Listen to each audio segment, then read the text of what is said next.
Hello, I'm just making another quick video. This time I'm riding my bike along to the land where the endangered frogs are living.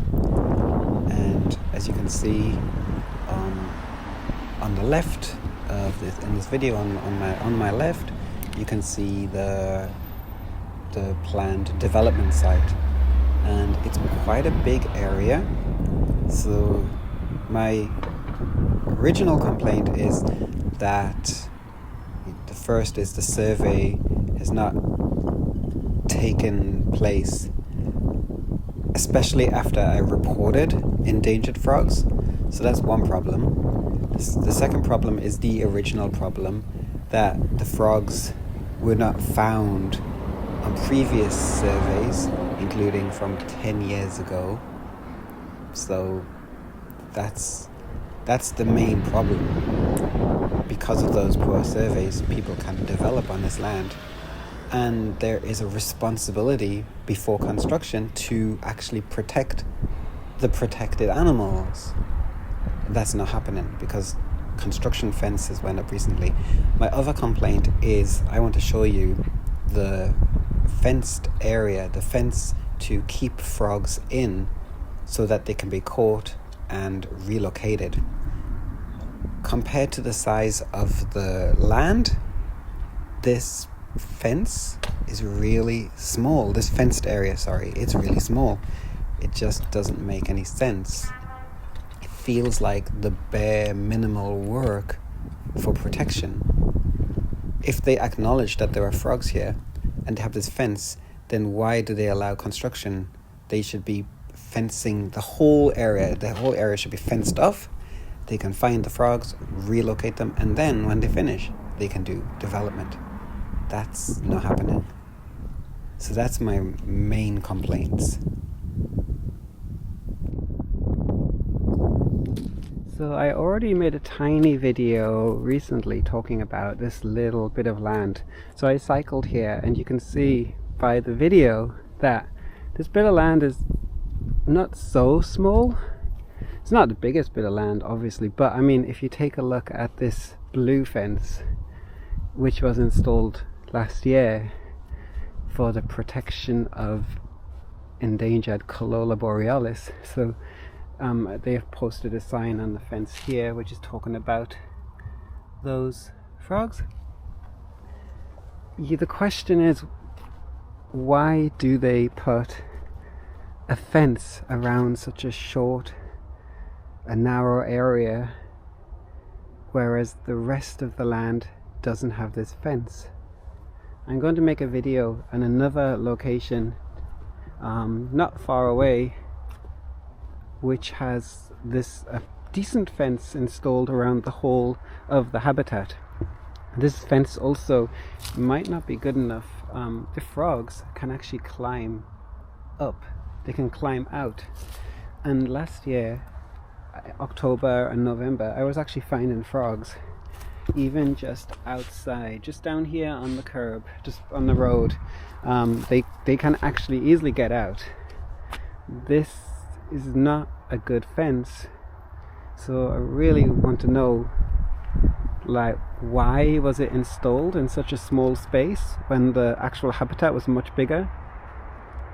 And also, they knew that there are mengungi here because they installed this, but why do they allow to put construction fence up and to allow work on this side of the land and also on the other side? Like, why do they allow that if they know that there are like mengungi, Corolla borealis frogs here?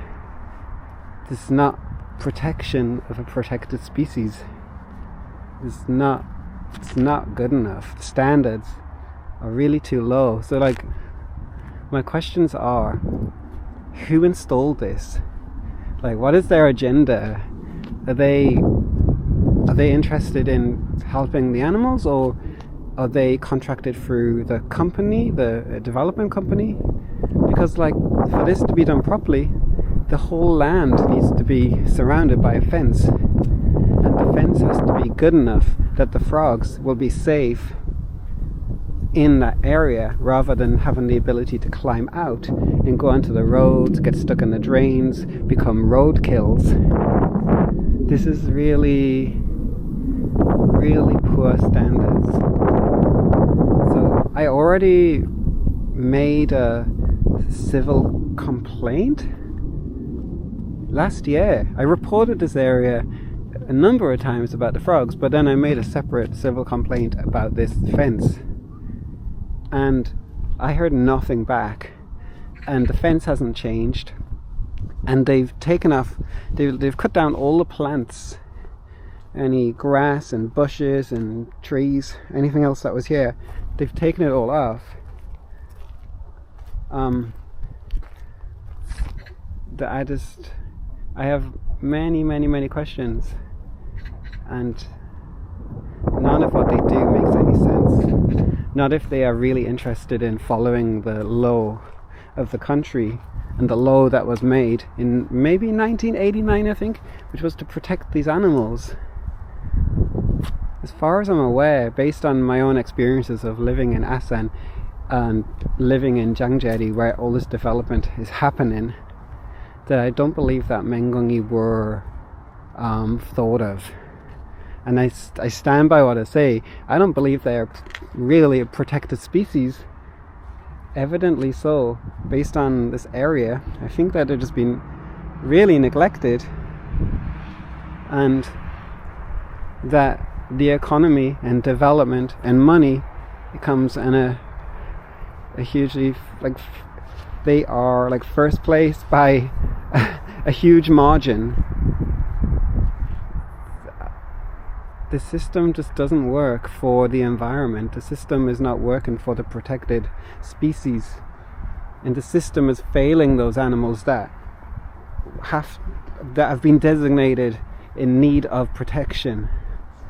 And the system will just continue to affect the numbers of those animals if nothing is done to change, because the evaluation survey in 2000, and I don't know exactly when it was, now it's 2024, it was about 10 years ago, 2013, 2014, I don't know exactly when the survey took place, but the evaluation survey, I heard that they do a number of surveys through a year before they do any, they make their plans. They didn't find a single frog of the Calola borealis Mengungi species. They didn't find one frog. How can you not be suspicious about that? The fact that I have on my Naturing app and my iNaturalist app, I have so much information about locations where these animals are living, and where they lived. So I'm going to make a separate video about all the information I've gathered, and I want to show how impossible it is to not find a single frog when I've found thousands myself. So the reason I want to make this video and create awareness is because I believe that the system is just not working for the protection of animals, and that we really need to consider those animals before we start development.